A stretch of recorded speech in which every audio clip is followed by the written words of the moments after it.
에스겔 12장 8절부터 16절까지 말씀입니다. 한 절씩 말씀을 같이 교독하도록 하겠습니다. 이튿날 아침에 여호와의 말씀이 또 내게 임하여 이르시되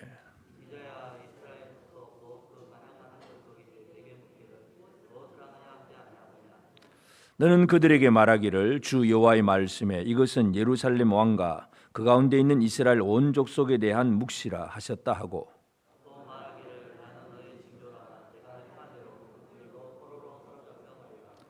무리가 성벽을 뚫고 행장을 그리로 가지고 나가고 그 중에 왕은 어두울 때에 어깨에 행장을 메고 나가며 눈으로 땅을 보지 아니하려고 자기 얼굴을 가리리라 하라.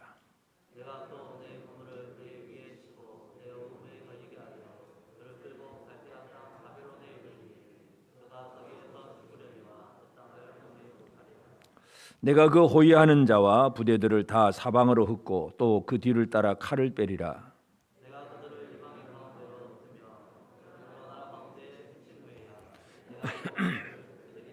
같이 읽읍시다. 그러나 내가 그중 몇 사람을 남겨 칼과 기근과 전염병에서 벗어나게 하여 그들이 이르는 이방인 가운데에서 자기의 모든 가정한 일을 자백하게 하리니 내가 여호와인 줄을 그들이 알리라. 아멘. 우리 하나님의 은혜가 오늘도 우리 모든 성도들의 각 가정과 예배하는 성도들에게 가득하기를 바랍니다. 아멘. 오늘 특별히 이제 어버이 주일이기도 합니다. 지난 주는 이제 어린이 주일, 오늘 둘째 주일은 5월 둘째 주일 어버이 주일이기도 한데 우리가 계속해서 이제 에스겔의 말씀을 보면서 우리의 삶의 적용은 또 어린이 주일도 어버이 주일 가정에도 이렇게 적용해야 될 부분들을 한번 살펴보기를 원하는데요. 오늘 이제 에스겔 12장은 지난주에 이어서 하나님께서 에스겔에게 어떤 연극과 같은 연극의 배우와 같은 행동을 하게 하셨다 그랬습니다. 그래서 포로로 잡혀가는 자의 그 행장을 꾸미고 낮에 그걸 잘 꾸며놨다가 밤중에 일어나서 성벽에 구멍을 뚫고 나가는 그런 이제 어떤 이 행위를 보여주게 하셨고, 그래서 뭔가 보여주시는 하나님 앞에서 이제 그 다음 날 이제 하나님께서 이튿날 아침 일찍이 또 새벽 일찍이 에스겔에게 말씀하십니다. 그렇게 어젯밤에 그렇게 행동을 했는데 이제 사람들이 질문할 거잖아. 사람, 네가 도대체 그게 뭐냐? 왜 그렇게 포로의 행장을 꾸미고 성벽에 구멍을 뚫고 나가느냐? 그게 뭐냐고 물어보면 이제는 이렇게 대답하라. 오늘 본문의 말씀이 하나님께서 그 에스겔이 행했던 모든 행동들을 설명해 주시는 하나님이십니다. 그래서 오늘 말씀의 제목이 설명하시는 하나님입니다. 하나님은 모든 일을 계획하시고 그것을 에스겔을 통해서 보여주시고 그것이 어떤 의미인지를 차분하게 하나님은 설명을 해 주십니다. 그러면 그 설명을 듣는 사람은 물론 첫 번째는 에스겔이 듣지요. 그러나 이제 에스겔은 자기와 함께 있는 그 디아스포라 백성들, 이 포로로 잡혀가 있는 고향을 잃어버리고 먼 나라에 멀리 나가서 살아야 될 그 디아스포라 백성들에게 하나님께서 이렇게 말씀하셨다 하는 것을 에스겔은 또 설명하는 사람이 됩니다. 그러면 그 사람들 이제 그들이 듣고 에스겔로부터 듣고 또 그들은 집에 가서 자기 가정에서 자녀들에게 또 이야기를 해줘야 됩니다. 그래서 그 흐름을 우리가 한번 잘 이해하면서 하나님께서 보여주셨던 그 내용들, 그리고 그것이 어떤 의미인지를 설명을 해주시고 그 설명을 왜 해주시느냐, 결국은 그 디아스포라 백성들, 특별히 그 어린아이들을 이와 같은 설명을 통해서 하나님이 누구신지, 우리 하나님이 어떤 분인지, 또 우리가 어떤 백성인지, 비록 우리가 바벨론의 포로로 왔지만 어떤 사람인지를 이 거룩한 정체성을 분명히 가지게 되고, 그리고 하나님은 결국 우리를 회복시키실 거야, 이걸 깨닫게 하는 것이 바로 이 설명의 핵심이고 목적입니다. 그래야 이 설명을 제대로 들어야 그 다음에 그 디아스포라 백성들이 진짜 하나님의 백성으로서 잘 준비가 된다는 걸 알 수가 있습니다. 그래서 오늘 우리는 이 설명하시는 하나님, 하나님의 설명하심이 하나님의 설명으로만 끝나지 않고 그것이 선지자에게로 이어지고 각 가정에서는 부모들에게도 이어지고 그를 통해서 또 설명이 자녀들에게로 이어지는 이 흐름을 잘 우리가 생각을 하면서 이 시대를 향한 지금 이 시대를 살고 있는 우리 온 성도들의 가정 안에서 이러한 설명들이 잘 진행되고 있고 또 설명하시는 그분에 대해서 자녀들이 어떤 태도를 가지고 있는가 오늘 우리가 이 부분을 함께 살펴보기를 원합니다. 그래서 이제 우리가 어버이 주일을 맞이하면서 하나님은 설명하시는 하나님입니다. 설명하시는 아버지 하나님, 이 하나님께서 하신 일들을 먼저 보면 하나님은 에스겔에게 어떤 행동을 하라고는 첫 번째 말씀을 하셨어요. 1절부터 7절까지. 그래서 포로의 행장을 꾸미고 그리고 밤에 일어나서 성벽에 구멍을 뚫고 막 그렇게 끌려나가는 그런 행동을 보여주라고 말씀을 하셨고 그리고 이제 이 행동만 보여주고 끝나는 게 아니고 그냥 또 그것이 어떤 의미인가를 자세하게 설명을 해줍니다. 이제 해설자가 되는 거죠. 하나님께서 우리가 어떤 영화나 어떤 또 연극을 볼 때 누군가 해설을 해주면 아 그러구나 하고 쉽게 이해를 할 수가 있습니다. 해설을 안 해주면 내 나름대로 생각을 하고 저게 뭐지? 모르겠다. 그리고 막 각자 알아서 그냥 장님이 코끼리 만지듯이 자기 나름대로 막 생각만 얘기를 하게 됩니다. 그런데 정확하게 해설을 해주면 아 이거구나 하고 분명히 깨달을 수가 있습니다. 하나님은 어떤 일들을 계획하고 버리는 과정 속에서 에스겔을 통해서 하나님은 그것을 미리 보여주십니다. 그리고 그 의미를 설명을 해주십니다. 하나님은 어떤 하나님이냐 하면 이사야 선지자는 하나님을 이렇게 표현합니다. 이사야 45장 15절에 보면 구원자 이스라엘의 하나님이여 진실로 주는 스스로 숨어 계시는 하나님이시니다. 하나님은 숨어 계시는, 다시 말해서 하나님이 숨어 계시니까 사람들은 하나님을 알 수가 없는 거예요. 찾을 수도 없고 만날 수도 없고 하나님을 알 수가 없습니다. 하나님은 숨어 계시는 하나님이에요. 그런데 그 하나님께서 자기 백성들, 하나님의 백성에게는 하나님 자신을 드러내신다는 걸 우리가 알 수가 있습니다. 하나님께서 애굽에 있는 그 백성들을 구원하기 위해서 모세를 보냅니다. 그러니까 모세가 이제 가면서 하나님 누가 나를 보내서 왔다고 해야 될까요? 하고 그렇게 질문을 합니다. 그때 하나님이 모세에게 들려주신 것은 출애굽기 3장 14절에 보면 하나님이 모세에게 이르시되 나는 스스로 있는 자이니라. 또 이르시되 너는 이스라엘 자손에게 이같이 이르기를 스스로 있는 자가 나를 너에게 보내셨다 하라. 나는 스스로 있는 자다.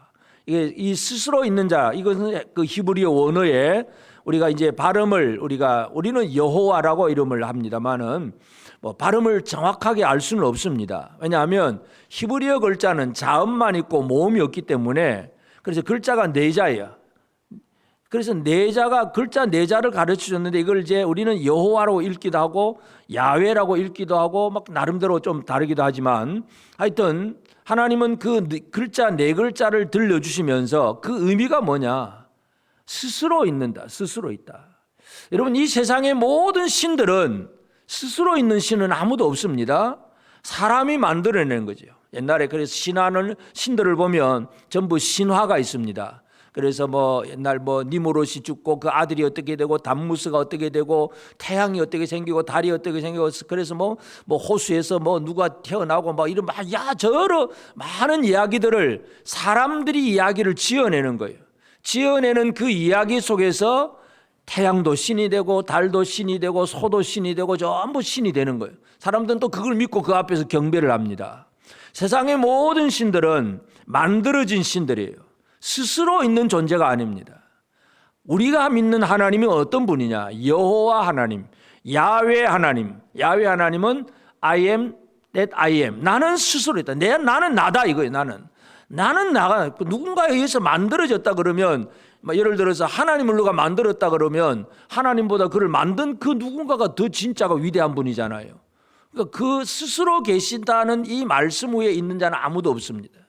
하나님께서 모세에게 하나님이 자신을 보여줍니다. 나는 스스로 있는 자다. 야훼다. 여호와다. 하나님은 그렇게 말씀을 하세요. 그래서 하나님은 숨어 계신 하나님인데 자기 백성들, 구원받을 백성들에게는 하나님은 자신을 드러내셨다는 걸 알 수가 있습니다. 그래서 하나님은 설명을 해주시는데 어떤 설명을 하느냐? 물론 앞으로 어떠한 일이 일어날 거다 하는 그 얘기입니다.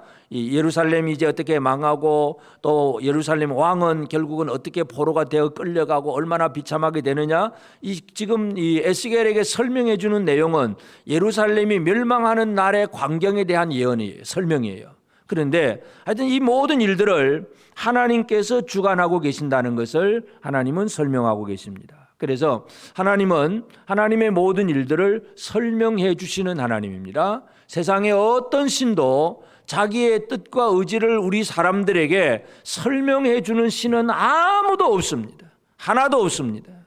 오직 여호와 하나님만이 하나님의 의도와 뜻이 무엇인가를 정확하게 아시고 계획하고 그걸 이루시면서 설명해 주시는 하나님이라는 것, 우리가 이것을 분명하게 이해할 필요가 있습니다. 그러면서 이제 하나님은 이제 에스겔에게 이렇게 포로된 사람, 포로의 복장을 가지고 이제 끌려가는 그 모습을 이제 그렇게 연기를 하게 하셨잖아요. 그래서 하나님은 그 모든 것들이 그대로 이루어지게 또 하십니다.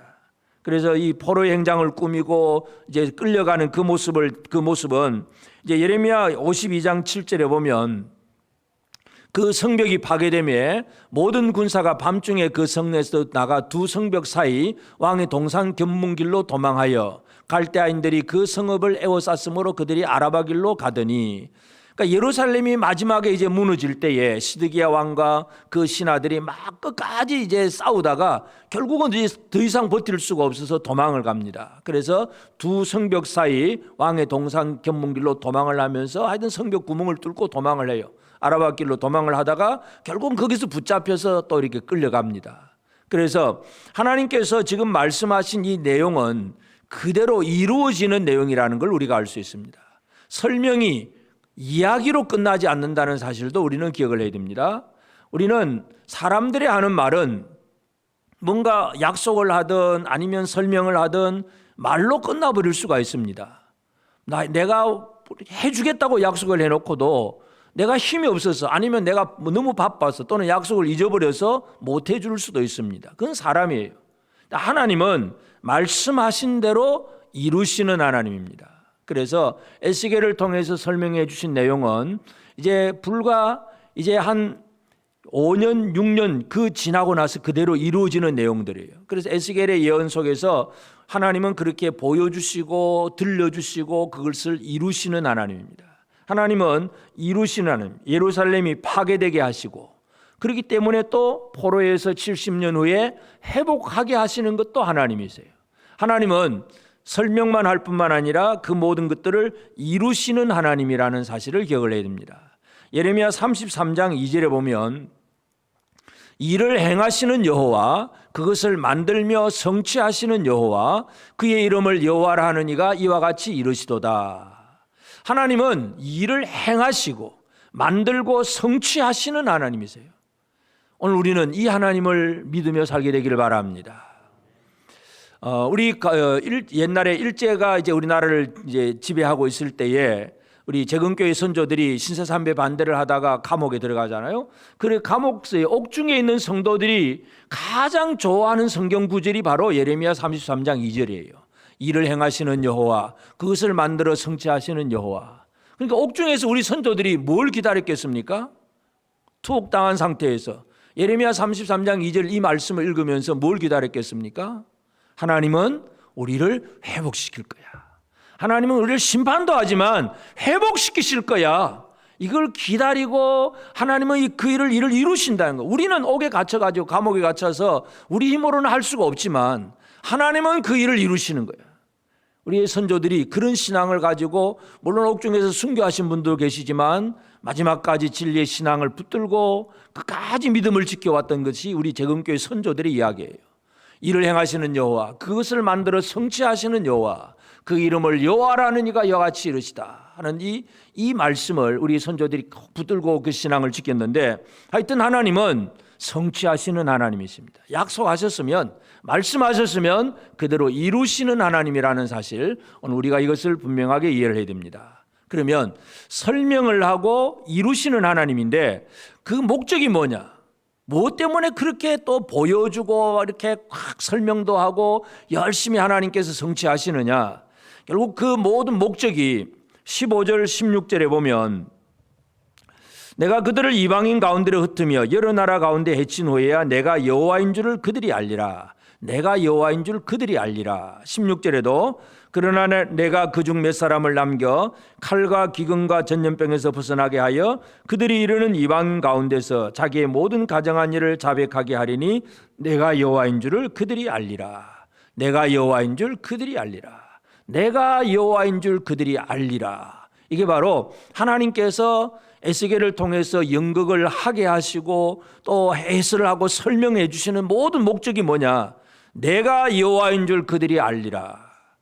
이 여호와인 줄 그들이 알기를 하나님께서 원하시고 계시는 겁니다. 하나님은 여호와입니다. 스스로 계신 자. 이 세상의 어떤 신들도 스스로 있는 신은 없습니다. 스스로 존재하는 분, 그분은 여호와 하나님밖에 없습니다. 그래서 여기서 하나님께서는 내가 여호와인 줄 그들이 알리라. 그냥 이 여호와라고 하는 이 단어를 빼고 다른 그 당시에 많은 사람들이 섬기는 그런 이제 신에 대한 그 단어는 엘 또는 바알 이런 것이 전부 이제 신에 대한 이 명칭입니다. 그러니까 쉽게 말해서 오늘 우리도 이제 한국어로 하면 어떻습니까? 하나님, 또 뭐 이걸 또 어떤 사람들은 하느님 이런 식 하늘에 있는 님 이런 얘기인데 하느님이 아니고 하나님이 하나 유일하신 하나밖에 없는 하나님이죠. 그래서 하여튼 사람들은 신의 명칭을 그냥 아이고 하나님 이건 안 믿어도 그런 단어를 써요. 그런데 여호와로 알린다. 스스로 계신 분으로 안다는 것 이것이 가장 중요합니다. 그래서 여기서 이제 안다고 하는 단어 이거는 야다라고 하는 단어인데 이 안다고 하는 것은 쉽게 말해서 공부만 하면 알 수 있느냐? 세상의 학문과 지식은 공부만 하면 알 수가 있습니다. 이런 어떤 정보는 요즘은 인터넷 검색만 해보면 쉽게 알아챌 수가 있어요. 정보로 쉽게 알 수가 있습니다. 여기서 야다라고 하는 안다고 하는 그 개념은 그와 같이 정보를 아는 정도가 아니고 지식으로 아는 것이 아니라 체험적으로 아는 그래서 진짜 뭔가 이거구나 하고 깨달아지는 이게 바로 아는 단어 야다라고 하는 단어예요. 이 야다라고 하는 단어는 제일 먼저 어디에서부터 시작되냐 하면 아담과 하와가 결혼을 하고부터 이 야다가 시작이 됩니다. 창세기 4장 1절에 보면 아담이 그의 아내 하와와 동침하매 이 동침이 야다라고 하는 단어입니다. 하와를 알매 그 얘기입니다. 하와 동침하며 하와가 임신하여 아들 가인을 낳고 이르되 내가 여호와로 말미암아 득남하였다. 그러니까 결국은 이 야다라고 하는 단어는 남자와 여자와 가장 결혼을 해서 가장 깊은 관계 속에 들어가는 것 이것이 바로 야다라고 하는 단어예요. 그러니까 하나님께서 이스라엘이 나를 여호와로 야다하게 되기를 바란다 이거죠. 쉽게 표현하면 하나님께서 자기 백성들과 가장 깊은 관계, 결혼의 관계, 그냥 신랑과 신부가 진짜 하나 되는 이 관계를 하나님이 원하시는 거예요. 그러니까 하나님께서 보여주시고 설명하고 막 그렇게 힘쓰고 애쓰시는 이유, 목적이 뭐겠습니까? 이 땅에 있는 백성들이 하나님을 제대로 알기를 원하는 거예요. 그 안다는 것이 머리로만 지식으로만 아는 것이 아니라 체험적으로 알게 되기를 원하는 것. 이것이 하나님의 목적입니다. 그래서 하나님께서 에스겔을 통해서 이와 같이 포로의 행장을 꾸미고 그렇게 행동하게 하신 것 그걸 설명하시면서 그 설명의 목적이 내가 여호와인 줄 그들이 알리라. 내가 여호와인 줄 그들이 알리라. 바로 이 목적을 가졌다는 걸 알 수가 있습니다. 그래서 오늘 우리는 하나님의 의도와 하나님의 목적을 제대로 알았다면 나는 과연 여호와 하나님을 제대로 알고 있는가? 여러분 하나님을 제대로 알고 계십니까? 하나님과 아는 사이십니까? 하나님도 나를 알고 나도 하나님을 알고 둘 사이에 밀접한 관계가 이루어지는 진짜 하나님하고 아는 사이냐고요. 하나님 잘 아십니까? 대답을 잘 안 하시네. 마스크 딱 쓰고 이제 대답을 안 하시는 거로 작정을 하신 것 같아. 하나님을 안다는 거. 이게 하나님께서 원하시는 목적이에요. 그러면 결국 우리는 이 하나님을 안다는 것이 우리의 삶에 너무나 귀중한 목적인데 이 일은 어떻게 이루어집니까? 예수 그리스도 안에서 하나님을 제대로 아는 일들을 우리는 이루어질 수가 있습니다. 예수님이 이 땅에 오신 목적이 뭐냐면 하나님을 보여주는 목적입니다. 사도 요한이 요한복음을 기록을 하면서 요한복음 1장 18절에 본래 하나님을 본 사람이 없으되 아버지 품속에 있는 독생하신 하나님이 나타내셨느니라. 사람은 하나님을 볼 수가 없지요. 볼 사람이 없습니다. 그런데 아버지 품속에 있었던 독생하신 하나님, 스스로 계셨던 한 분이신 유일하신 예수 그리스도 아들 하나님이 아버지 하나님을 나타내시는 거예요. 예수가 이 땅에 오셔서 하나님을 나타내야 진짜 완벽하게 예수님을 하나님 아버지를 드러낼 수가 있습니다. 사람들이 가지고 있는 지혜라든지 지식이라든지 이런 것 가지고는 그냥 하나님을 향해서 안다고 하지만은 그 안다는 게 이제 정보를 몇 가지 더 아느냐 모르느냐 그 차이예요. 오늘 새벽에도 우리가 지금 요즘 욥기를 읽어보고 있잖아요. 오늘의 만나 읽어보면 다 아시지만 지금 우리가 욥기를 계속 보고 있는데 그 욥과 그 친구들이 계속 토론하고 논쟁하는 걸 가만히 보면 어떤 일입니까? 내가 아는 하나님은 이런 분이야 서로 그게 논쟁이에요. 그래서 오늘 아침에도 그런 얘기 했지만 장님이 코끼리 만지기식.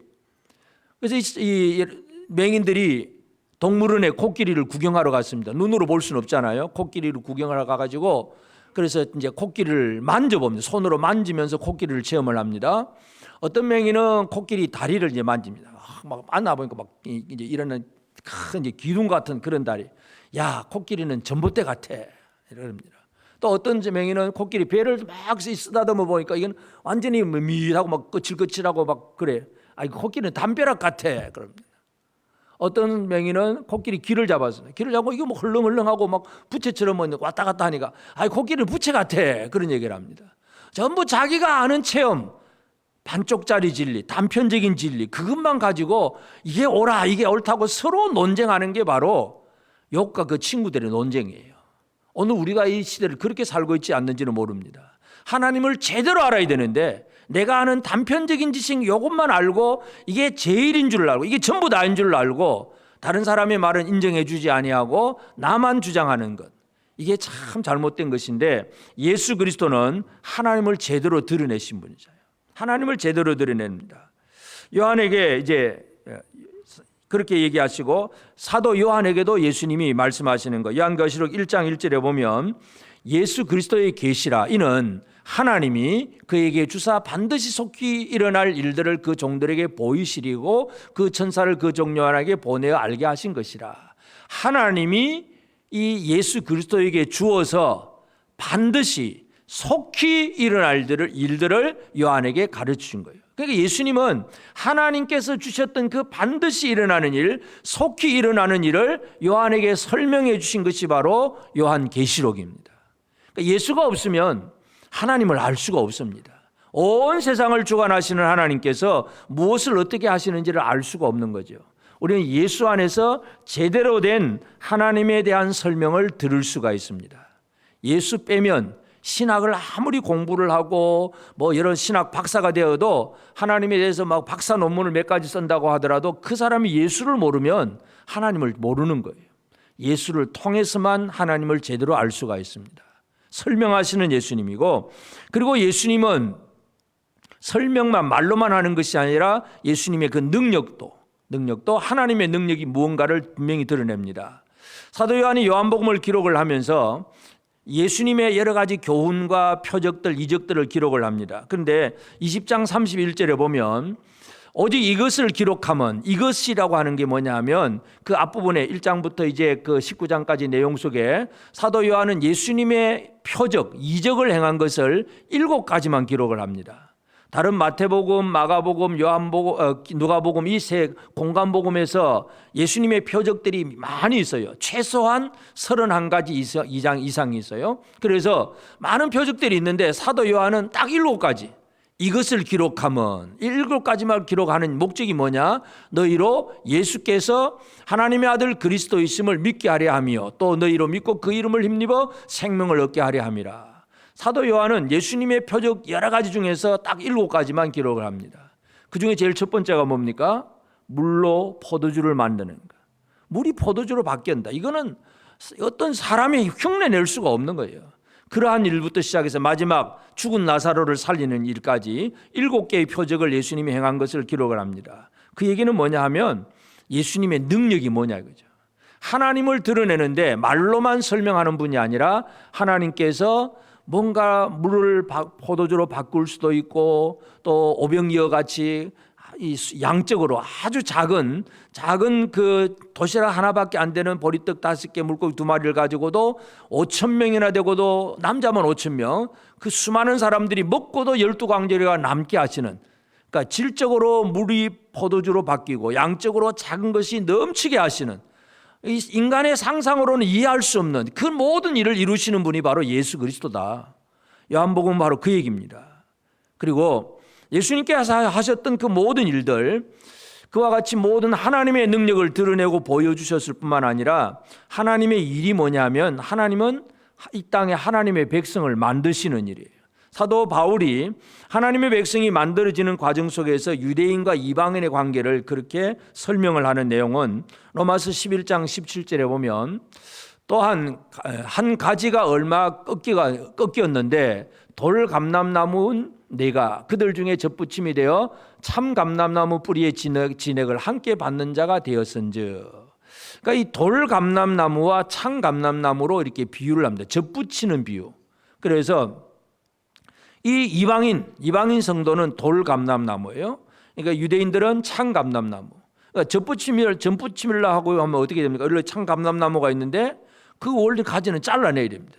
잘라내고 돌 감람나무에 또 그 잘라서 그것을 이 뿌리에서 진액이 올라오는 것을 받을 수 있도록 잘 붙여서 꽁꽁 잘 묶어서 그렇게 해주는 것이 젖붙임이잖아요. 그러니까 이방인들은 이 유대인들의 그 뿌리의 그 줄기에다가 잘 젖붙여졌다, 그렇게 표현을 합니다. 그러면서 그들 진액을 함께 받는 자다. 진액을 함께 받는다. 이 예수, 그 뿌리가 되는 예수 그리스도의 진액을 유대인들도 받고 이방인도 받는다. 그러니까 사도 바울은 이 이방인과 유대인이 한 생명을 가진 존재다, 그렇게 표현을 해주고 있습니다. 여기서 우리는 예수님이 하신 일이 뭡니까? 진액을 흘려 보내주는 일, 생명을 흘려 보내주는 일. 뿌리에서 진액이 흘러나오지 않으면 줄기는 말라 죽습니다. 자라날 수가 없어요. 유대인이든 이방인이든 모두가 생명을 얻게 하는 것은 바로 예수 그리스도께서 하시는 일이다 하는 걸 알 수가 있습니다. 예수는 바로 그런 능력을 보여줍니다. 하나님 아버지를 말로만 설명하지 않고 실제적으로 생명의 능력을 보여주고 생명을 공급해 주시는 분이 바로 예수 그리스도시고, 그래서 예수님은 제자들을 가르치면서 제자들에게 예수님을 알게 되기를 원하셨습니다. 또 알게 될 수 있도록 마지막까지 예수님은 제자들과 함께 해주셨어요. 알고 함께 한다는 것. 예수님이 제자들에게 이제 너희는 나를 누구라고 하느냐, 예수님이 자신을 제대로 알고 있는지를 제자들에게 물어보잖아요. 마태복음 16장 15절 16절에 보면 이르시되 너희는 나를 누구라고 하느냐. 시몬 베드로가 대답하여 이르되 주는 그리스도시요 살아계신 하나님의 아들이니이다. 주는 그리스도시요 살아계신 하나님의 아들입니다. 바요나 시몬아 내가 복이 있도다. 이를 내게 알게 하신 이는 어떤 사람이 아니고 하늘에 계신 네 아버지다. 이 얘기를 해놓고 그 다음에 예수님은 이제 내가 앞으로 예루살렘에 가서 십자가를 져야 된다. 그리고 부활할 거다. 그 얘기를 하니까 베드로가 뭐라 그럽니까? 왜 십자가를 져야 되냐고. 절대로 십자가 지면 안 된다고 예수님 앞에 막 항변을 하다가 예수님 앞에 사탄아 물러가라, 이 책망을 듣게 됩니다. 우리는 그 과정 속에서 마태복음 16장에 나오는 그 내용 속에서 예수님은 제자들이 예수를 알게 되기를 원하셨습니다. 또 한 가지는 뭡니까? 함께 가기를 원하셨어요. 십자가의 길을 가기를 원하셨어요. 그러니까 베드로는 예수가 살아계신 하나님의 아들이라는 것을 알기는 알았어요. 그런데 십자가의 길은 못 가겠다는 게 이게 베드로의 문제였어요. 여러분 예수를 아십니까? 아멘. 예수와 함께 가기를 원하십니까? 아멘. 십자가의 길을 가기를 원하십니까? 주님은 그걸 원하고 계세요. 주님은 야다를 원하세요. 진짜 밀접한 관계 속에서 함께 가는 거. 부부가 평생 함께 가야 되잖아요. 평생 함께 가는 거. 그게 야다예요. 예수님은 야다를 이루셨어요. 그래서 성경에 보면 교회와 예수님과의 관계를 뭐라고 비유합니까? 예수님은 신랑 되신 예수님, 교회는 신부된 교회. 그래서 마지막 어린 양 혼인잔치에 신랑 되신 예수 그리스도와 몸된 신부된 교회가 결혼을 하는 것, 어린 양의 혼인잔치가 이 마지막 천국에서 이루어질 일입니다. 오늘 우리는 바로 그것들을 바라보며 살아가야 됩니다. 예수 안에서 진짜 하나님을 제대로 알게 됩니다. 예수를 제대로 알게 됩니다. 이게 바로 하나님의 설명하신 은혜와 그 또 목적입니다. 그러므로 이제 오늘 우리는 이 사실을 바라보면서 특별히 오늘은 이제 어버이 주일이니까 우리는 이 어버이 주일을 보면서 우리 특별히 지금 오늘 또 말씀을 듣는 이들 중에서는 이미 세상에 어버이가 안 계신 분들도 계실 것이고 또 계신 분도 있지만은 하여튼 우리의 어버이들 직접적인 부모라고 아니라 할지라도 어르신들 앞에 이 노인들 앞에 우리가 어떤 삶을 살아가는 것이 진짜 하나님 앞에 제대로 된 삶일까? 하나님의 설명은 그 디아스포라의 다음 세대를 만들어가는 작업이에요. 그냥 에스겔에게 한번 들려주고 보여주고 끝나는 게 아니라 그 의도가 뭐냐 하면 에스겔 뒤를 이어갈 사람들이 그 70년 포로 생활 속에서 그들이 진짜 하나님 백성으로 잘 세워지기를 원하셔서 보여주고 들려주고 있기 때문에 이 설명을 듣는 디아스포라의 그 어린 자녀들, 이 자녀들은 이 부모를 통해서 들려지는 그 모든 하나님의 가르침에 대해서 어떤 태도를 가져야 되느냐, 그런 위치에 있다는 걸 우리가 안다면 마찬가지입니다. 오늘 우리 자녀들은 순종함을 통해서 이 어버이들, 부모님들의 가르침을 잘 받아야 됩니다. 설명을 잘 들어야 됩니다. 이 자녀들이 어릴 때는 잘 듣습니다. 그런데 조금 머리가 크고 공부 좀 하다 보면 점점 어떻게 됩니까? 이제 자기 생각이 앞서죠. 자기 판단이 앞서다 보니까 어른들의 말이 이제는 그때부터는 잔소리가 됩니다. 잔소리가 됩니다. 그러면 안 듣습니다. 진짜 중요한 것은 잘 듣는 게 중요합니다. 하나님께서 설명을 에스겔에게 언제 해주냐를 우리가 잘 이해해야 되는데 먼저 행동으로 보이라고 행동하게 하셨어요. 그러니까 에스겔이 행함으로 순종을 하니까 하나님은 설명을 해주셨어요. 믿음의 순종이 없으면 설명도 없습니다. 순종하면 더 깊은 설명의 자리로 들어간다는 사실을 우리가 이해를 됩니다. 그래서 이 어른들의 설명, 이걸 잘 들어야 되는데 이 설명 제일 안 듣다가 제일 많이 혼나고 손해본 사람은 구약 성경에 르호보암 왕입니다. 솔로몬의 아들 지혜의 왕인데도, 그 왕의 아들인데도 이제 왕이 되어가지고 이제 이스라엘 12지파가 와가지고 이제 우리가 왕으로 이제 세우겠습니다. 그런데 우리 요구 조건 들어주십시오 그러잖아요. 우리나라도 이제 대통령 취임식을 앞두고 있는데, 자, 우리가 당신을 이제 대통령으로 인정할 테니까 우리 요구 조건을 들어주면 인정할 것이고 안 들어주면 당신을 지지하지 않겠습니다. 이제 그런 얘기예요. 그런데 르호보암이 이제 그러면서 그들이 하는 얘기가, 자, 지금까지 솔로몬 시대에 성전도 짓고 성벽도 짓고 많은 공사를 하면서 너무 힘들었다. 이제 세금도 좀 깎아주고 노동도 이제 그만하고 좀 우리 편안하게 살자. 이게 그들의 요구 조건입니다. 그러니까 르호보암이 솔로몬 시대에 있던 나이 많은 노인 신하들의 의견을 들으니까 그들은 그렇게 그들을 들어주라. 이제는 좀 쉬게 해주는 게 좋다. 그렇게 얘기를 합니다. 근데 르호보암은 자기와 함께 자라는 젊은 신하들하고 얘기를 합니다. 이거 어떻게 할까? 아니야. 당신이 그렇게 한번 밀리기 시작하면 계속 밀리는 거니까 힘으로 밀어붙여야 됩니다. 힘으로 밀어붙이자.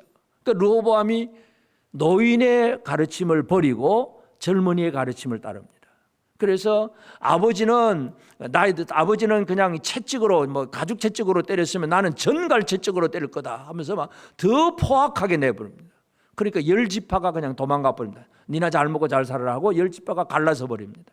12지파가 갑자기 2지파만으로 쪼그라들어 버립니다. 이게 뭔가 가르침을 제대로 받지 못하면 그 수많은 사람들이 떠날 수밖에 없다는 것, 그것을 보여주는 가장 중요한 교훈입니다. 르호보암은 이처럼 노인의 교훈을 받아들이지 않으므로 절대적으로 손해본 사람이 바로 르호보암이에요. 물론 그것의 근본적인 문제는 솔로몬의 어떤 죄악 때문이기도 해요. 우상숭배하고 이방혼인하고 그 모든 죄 때문에 그렇긴 하지만 그 일이 실제적으로 일어나는 일은 르호보암이 노인의 가르침을 받지 않았다는 것. 여러분, 우리가 그 구약에 보면 야곱에 대해서 야곱을 뭐라고 표현하냐면 창세기 25장 27절에 보면 그 아이들이 장성함에 에서는 익숙한 사냥꾼이었으므로 들사람이 되고 야곱은 조용한 사람이었으므로 장막에 거주하니. 야곱은 조용한 사람이어서 장막에 거주했다. 우리가 이제 아무 생각 없이 이 성경만 그대로 읽으면 이 에서는 아주 외향적이고 활동력 있는 사람으로서 막 사냥하러 돌아다니고 막 활발한 진짜 남자다운 그런 모습이고, 야곱은 어떤 사람 같습니까? 조용하게 장막에 거주하는, 집안에서 요리하고 그냥 부엌에서 일하는, 이제 어머니가 좋아하는 딸과 같은 그런 존재로 이해하기 쉽습니다. 근데 이 조용한 사람이라고 하는 단어가, 히브리어 단어가 뭐냐 하면 탐이라고 하는 단어인데, 이 탐이라고 하는 단어는 또 어디에 나오느냐 하면 욥기에 나옵니다. 욥기 1장 1절에 보면 욥이 우스 땅의 욥이라고 불리는 사람이 있었는데 그 사람은 온전하고 정직하여, 탐하고 정직하여. 탐이라고 하는 단어가 온전하다는 뜻과 똑같아요. 온전하다. 그러니까 야곱이 탐이에요. 욥이 탐이에요.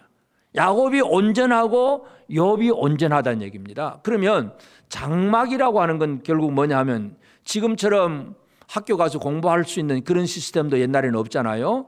또 우리 예배당에 모여서 주일학교 학생들 교사들이 가르치는 그런 시스템도 없습니다. 그 당시에 이 믿음의 족장들의 그 살아가던 시대에는 하나님께 대한 신앙 설명을 어디에서 들을 수 있느냐? 장막에서 아버지로부터 듣습니다. 그러니까 들사람이 된 에서는 열심히 돌아다니다 보니까 아버지로부터 신앙의 유산을 물려받는 시간이 없는 거예요. 야곱은 어떻습니까? 장막에 있으면서 아버지로부터 여호와 하나님에 대한 신앙을 물려받을 수 있는 거예요. 그게 바로 조용하다고 번역을 했지만 원래 히브리어 단어는 탐이라고 하는 온전함입니다. 여러분, 설명을 잘 듣는다는 거, 믿음의 설명을 잘 듣는 사람이 온전한 사람이 되는 비결입니다. 오늘 우리 믿음의 자녀들, 어르신들이 있는, 부모를 섬기고 있는 모든 우리 젊은이들은 어르신들, 부모들의 설명을 잘 들을 줄 알게 되기를 바랍니다. 부모들의 신앙이 더 이상 잔소리가 아니라 이게 또 이러구나 또 깨달아지고 또 깨달아지는, 뭔가 이 말씀을 잘 들으려고 하는 것. 부모를 잘 섬기는 것은 듣는 일부터 시작하는 겁니다. 다윗이 광야로 도망을 다니면서도 시편에 보면 시편 34편 11절에 너희 자녀들아 와서 내 말을 들으라. 내가 여호와를 경외하는 법을 너희에게 가르치리로다. 다윗은 자녀들에게 내가 여호와 경외하는 법을 가르치겠다고 얘기를 합니다. 여러분, 이 세상에 우리 자녀들이 공부 열심히 하다 보면 가정에서 못 배운 것들을 세상에 나가서 많이 배우잖아요. 어떤 지식을 딴 영어 단어든지 뭐든지 하여튼 많이 배웁니다. 그러면 지식이 가득 찼어요. 그런데 여호와 하나님을 경외하는 법을 세상에서는 배울 수가 없어요. 인간이 진짜 지혜로운 것은 하나님을 경외하는 것이 지혜인데 학교 가서는 그걸 배울 수가 없어요. 그런데 학교 가서 좀 배웠다고 우리 늙으신 부모님 아이고 잔소리 하지 마세요. 그러고 그건 진짜 자기 스스로 망하는 길입니다. 부모를 잘 섬긴다는 얘기는 부모님께 용돈 좀 드렸다 그런 얘기가 아니라 부모의 말을 얼마나 잘 들을 줄 아는가. 그들의 설명을 잔소리로 듣지 않고 설명으로 들을 수 있는 것. 이게 바로 부모를 섬기는 자녀들의 삶의 태도입니다. 그리고 부모들의 능력을 결코 무시해서는 안 됩니다. 우리 어린아이들은 이제 부모가 모든 걸 다 해주니까 엄마 아빠가 최고 힘을 가졌지요. 그런데 이제 자녀들이 성장하면 어떻게 됩니까?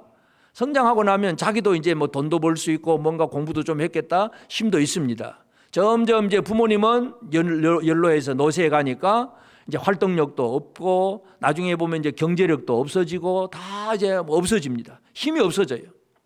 그런데 결코 잊어버려서는 안 되는 것이 있습니다. 노인들이 어떤 이 육신적인 어떤 그런 힘과 능력은 잊어버릴 수 있을는지 몰라도 끝까지 가지고 있는 것은 바로 삶의 지혜의 능력입니다. 자녀를 향한 축복의 기도의 능력입니다. 이건 죽을 때까지 부모들이 가질 수 있어요. 물론 모든 부모가 다 그렇진 않아요. 모든 부모가 다 지혜롭다 이렇게 말은 할 수가 없지만 적어도 하여튼 그 믿음으로 살아가는 그러한 영적인 부모들은 끝까지 가질 수 있는 것이 힘이 있습니다. 어떤 능력입니까? 바로 지혜의 능력, 그리고 축복의 능력. 그러니까 그 지혜를 들으려고 해야 되고 축복을 받으려고 하는 것, 이것이 중요하잖아요.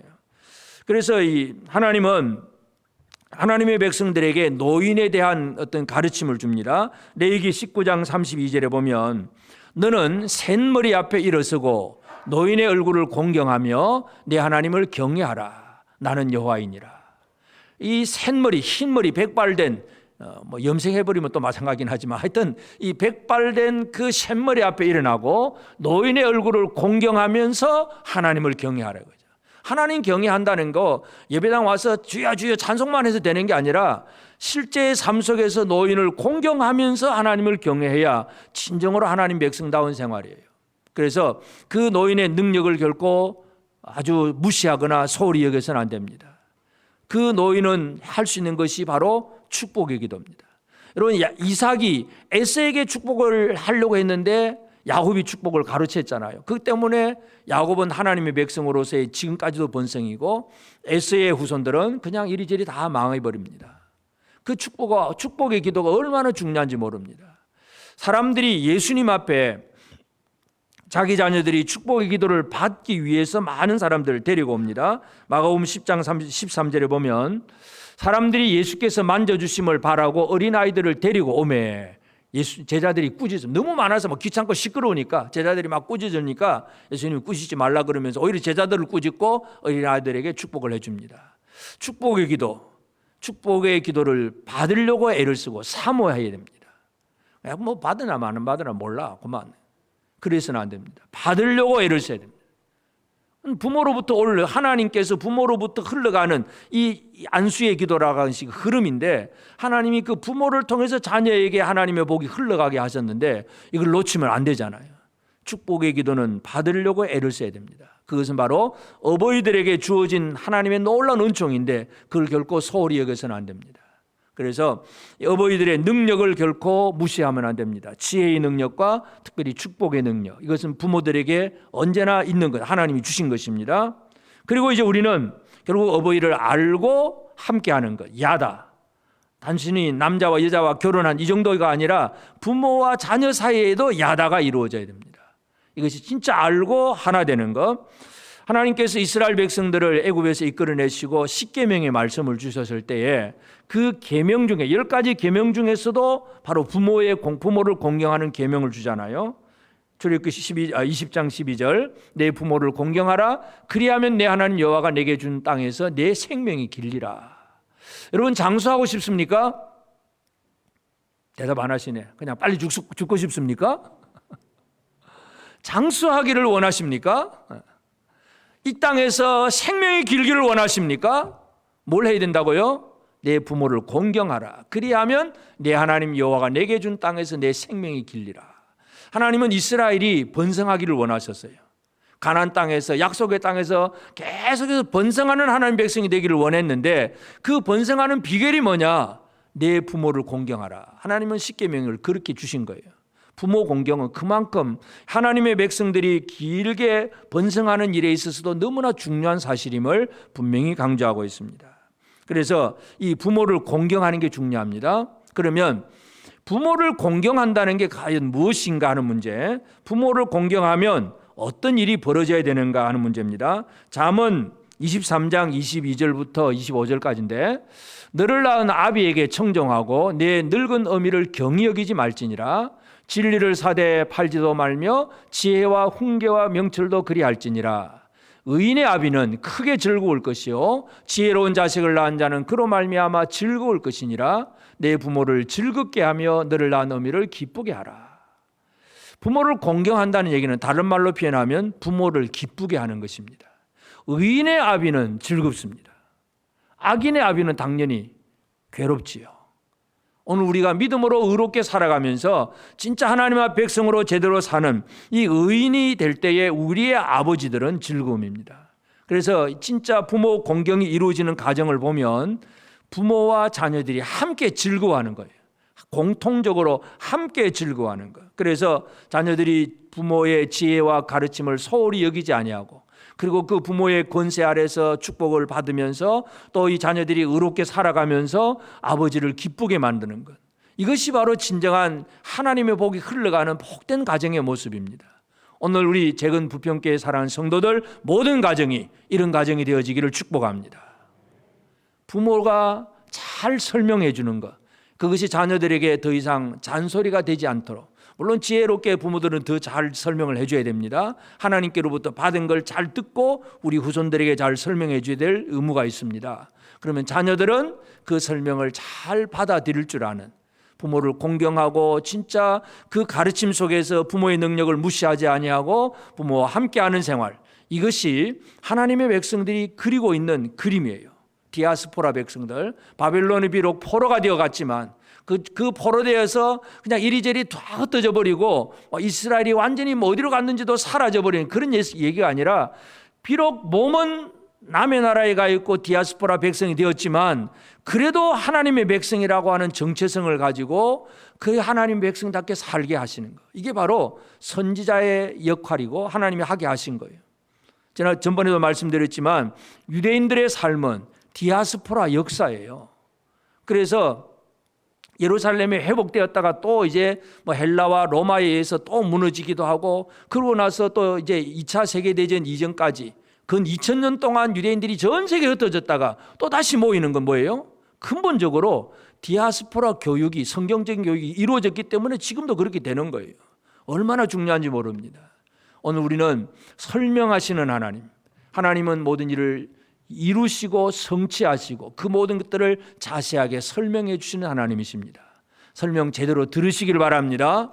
설명하신 그분은 힘과 능력이 있습니다. 우리 부모님이 그렇습니다. 그분과 함께 믿음으로 살아가면서 진짜 깊은 관계, 결코 떨어지지 않는 깊은 관계, 야다의 관계를 제대로 이루어가는 그런 우리가 되어서 오늘 우리 모든 성도들의 가정에 가정을 통한 하나님의 놀라운 복이 충만하게 되기를 주의 이름으로 축복합니다. 아멘.